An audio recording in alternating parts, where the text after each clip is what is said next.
Konnichiwa. Today, we're going to talk about something that's absolutely crucial to the core structure of Japanese. We've talked about this recently in relation to Tai Kim Sensei and the way he disrupts our understanding of this particular thing. What it is the copula, and this really governs an awful lot of what we can say and communicate in language itself. It's crucial to how we conceptualize the world. Now, Tai Kim never actually uses the C word, copula, and that's a large part of the problem. But some people may be asking not so much why Tai Kim doesn't, but why I do. After all, I try to avoid technical, linguistic, and grammatical terminology as far as possible.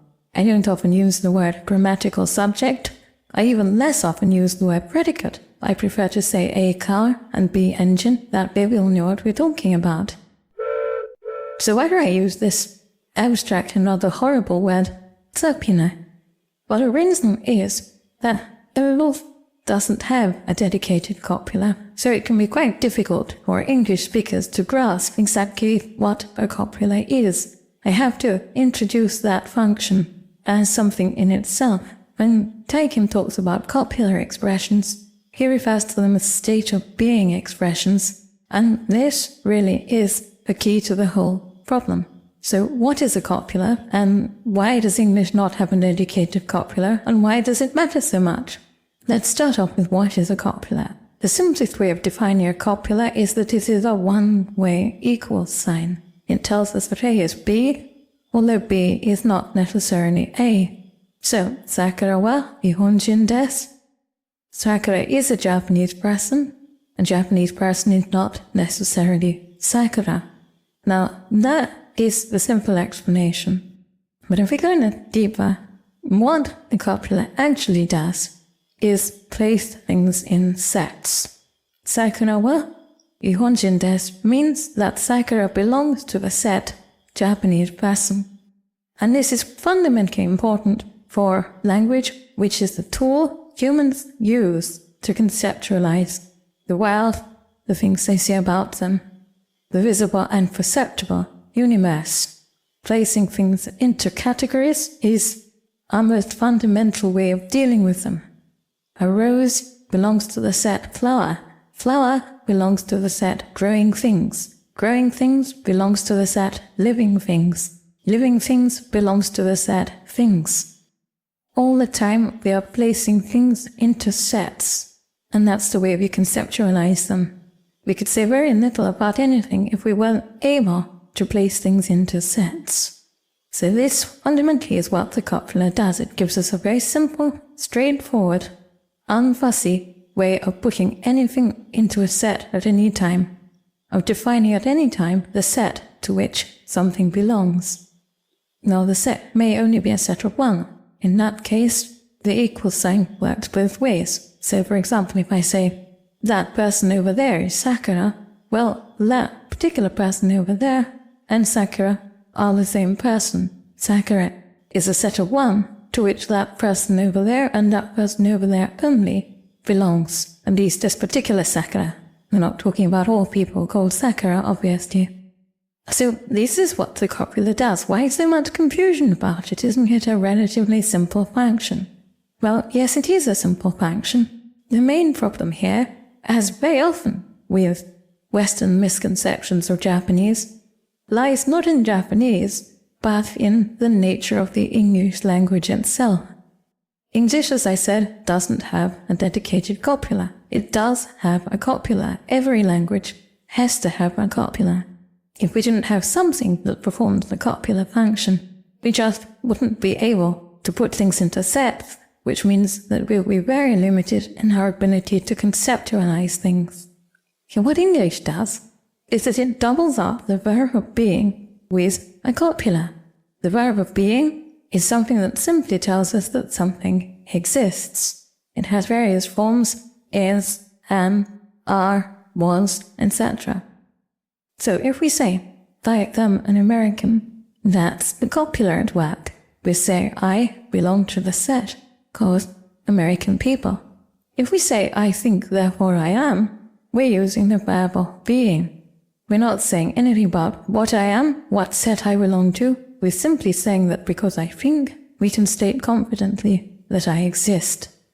Now, because English does not have two separate words for those two concepts, it doesn't actually cause much trouble to native speakers of English or to foreign speakers who have learned English at least partly through immersion, because after a while it all becomes clear through usage and experience. But it does cause trouble when English tries to look at languages that have a separate copula. Japanese obviously is one of these, and Spanish is another. The Spanish language has two copulas, ser and estar. Ser, which tells us the permanent set to which something belongs, and estar, which tells us the relatively temporary set to which something belongs. That's a distinction that most languages don't make. But the important distinction here is that ser and estar are not the same as haber, which is the verb of being. So if we say, estos son huevos, we're saying, these are eggs. If we say, hay huevos, we're saying, eggs exist. Two entirely different kinds of statement. As I say, in English we don't get confused between those two kinds of statement. But when we try to apply English explanations to languages that do have different words for the copula and the verb of being, confusion often ensues. Now, some of the people who commented on my video on Taekim versus the copula were not entirely convinced by my argument that des and da are the same thing, because Taekim argues so strongly that they aren't. I think I disposed of most of them. I didn't dispose of all of them because I wasn't trying to be exhaustive. And I'm not going to deal with those arguments here either because I think they're peripheral. I will in fact be dealing with them in a video in the fairly near future. But the point here is that taking arguments like da isn't necessarily needed in this case, but des is, as a way of sustaining the larger argument that da and des are not the same thing, is taking the whole thing upside down and inside out. What's important is not that da and des function a little differently in this way or that way, that da can be dropped here and des can't be dropped there, things like that. They're entirely peripheral to the issue of the fact that they are both the copula, and the fundamental argument against this fallacy is simply this. We know that every language needs to have a copula. Without a copula function, you can't say half of the things that language absolutely needs to say. You don't have a real language. You have a broken language if you don't have any copula function. Now, Japanese sometimes speaks in teinego, in decimaster speech, and sometimes speaks in straightforward plain Japanese. The copula in one is desu, the copula in the other is da. Now, if you're going to argue that they're not the same thing, therefore that one of them is not the copula, then you have to come up with what the copula is in either plain language or teinego, decimaster language, because both of them have to have a copula.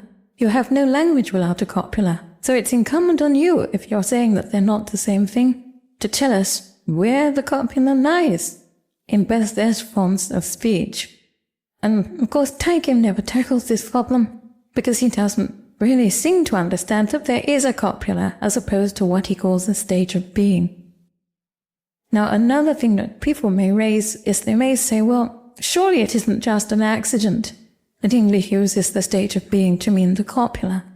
Aren't the two things somewhat closely related? After all, in older forms of the Japanese copula like dearu and de gozaimasu, the state of being plays a role. Aru and gozaimasu are state of being words, even though the de changes them to copula. And the answer to that is absolutely yes. And the reasons for this lie in the human perception of ontology, that's to say, the science or philosophy of being itself. Humans tend to believe that the set a thing belongs to is fundamental to its being. And in a sense, that's certainly true. We define something by the set it belongs to and its existence as the being it is, as opposed to any other being, is fundamentally tied up in the set to which it belongs. A rose belongs to the set flower. Once we know that, we can guess all sorts of things about it. We may not know exactly what it looks like, but we can say that it probably has a stem, has petals, has leaves, grows in the earth, etc., etc. So the set something belongs to is crucial to its existence as that particular being and not another being. But understanding that a state of being and the set to which something is attributed are related semantically doesn't mean that we ought to confuse the two. When we say, I am an American, we do not mean the same thing by am as we do when we say, I think, therefore I am. If we believe that the Japanese copula, which is expressed by da or desu, and the state of being, which is expressed by iru or aru, are in fact the same, we've simply lost a fundamentally important distinction in Japanese. Of course, Taikyun-sensei doesn't believe that, but at the same time he has great difficulty in clarifying what the distinction is, and that's how we can end up thinking that da and des are not the same thing. There are a few cases where da can be dropped, sometimes grammatically, sometimes ungrammatically, which do not apply to desu. That's true, but they didn't affect the fact that they're both the copula. There's one case where desu is used where it doesn't function as a copula, and that is the case of adjectives. As I demonstrated in that previous video, adjectives are the one case where des is used and it's not a copula, it's just an empty formality marker. But there's another point that we have to consider here, and that is that while in those cases, that's to say, in the case of adjectives, and no other case, it only happens in the case of adjectives as I demonstrated in that video, while in the case of adjectives it's true to say that des is an empty formality marker, it's not just a random empty formality marker. As we know, there are only two kinds of sentences, A is B sentences and A does B sentences. And in Japanese, there are two kinds of A is B sentences. That is, adjective sentences that in their simple form have to end in I, and copula sentences that have to end in da or des. So what's happening when we put des on the end of an adjective sentence is that we're doubling the copula. So, Sakura wa kawaii desu is like saying Sakura is, George is. Saying pen ga akai desu is essentially saying pen is red is. We're doubling that copula. So while desu is an empty formality marker, it's not just a random formality marker, it's doing something that is sometimes done in languages, and that is acting as a redundancy, saying the same thing twice. And that's the only actual case where des does something different from da. If you have any questions or comments, please put them in the comments below, and I will answer as usual. I'd like to thank my Gold Kokeshi patrons, my producer angels, who make all this work possible, and all of my patrons and supporters on Patreon and everywhere. All of you make this work possible, not just by your financial help, but also by showing me that you believe it's really worthwhile to carry on with this. So, thank you. Thank you for your support. Thank you for your encouragement. And I'd like to thank you too for attending this lesson. これからもよろしくお願いします。Class is red.